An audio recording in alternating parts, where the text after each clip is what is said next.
今回はメジャーリーグの注目選手たちを特集します。アメリカンリーグからはワールドシリーズでの豊富な経験を持つ選手が、ナショナルリーグからは守備力と保守としての信頼のおける活躍が注目されている選手が登場します。あなたの心をつかむ選手は誰でしょうか。ぜひコメント欄で意見をお聞かせください。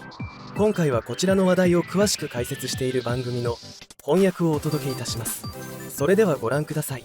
We're going to give you guys a chance for one in each league. Who you feel strongly about, who you make your case for.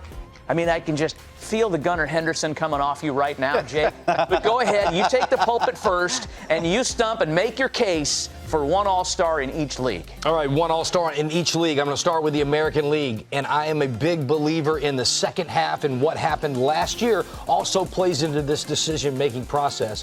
When we won the World Series in 2013, sorry, Alex, here we go. Look, I remember in 2014, our guys encouraging John Farrell to, look, tip the hat. Marcus Semien is a World Series champion. There's not anything that this young man hasn't done on a baseball field. The game is in Arlington, Texas, his home ballpark. The Texas Rangers have to have a representation in the starting lineup. Put my World Series champion, my team leader, Marcus Semien, in the starting lineup for the All-Star game. I like it. I think it's a hometown feel-good story.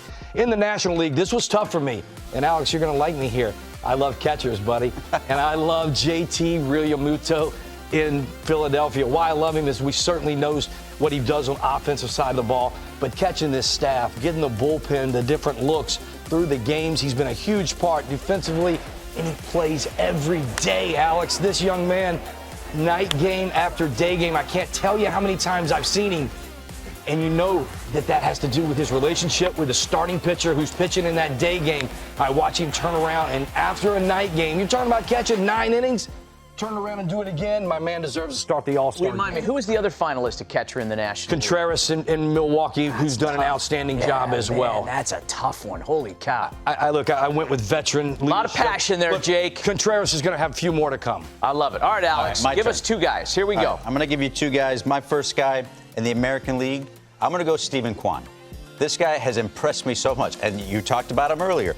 Just listen to this. He ranks first in average, 377. That's been one of the best storylines so far this year, as far as like that chase to 400.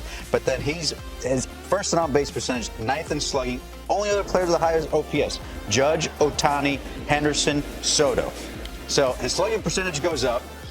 And despite all that uptick in slugging percentage, his K percentage, whip percentage, chase percentage, all gone down, which is nuts.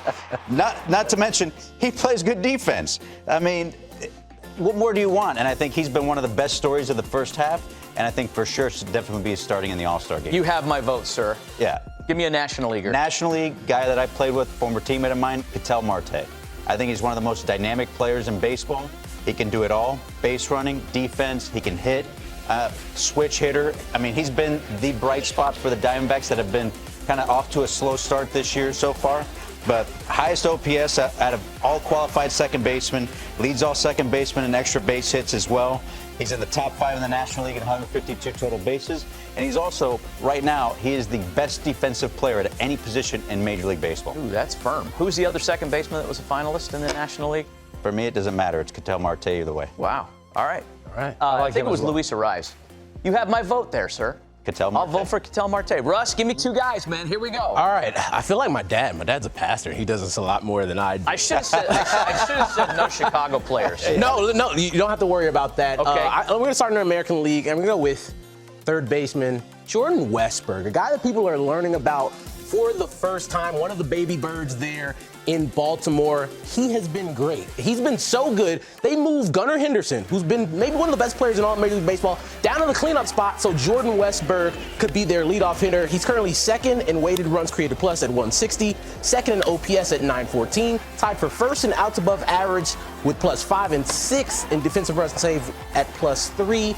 He affects winning. And that's something when I'm talking to former players all the time, who affects winning, who can affect the game. Jordan Westburg has been doing that at a very high level for the Baltimore Orioles. All right, give me a national leaguer. I love this case you made with a lot of advanced metrics. We're going to stay at the hot corner at third base. Alec Bohm for the Philadelphia Phillies has been a guy that has really stood out so far this year. Everybody talks about Bryce Harper.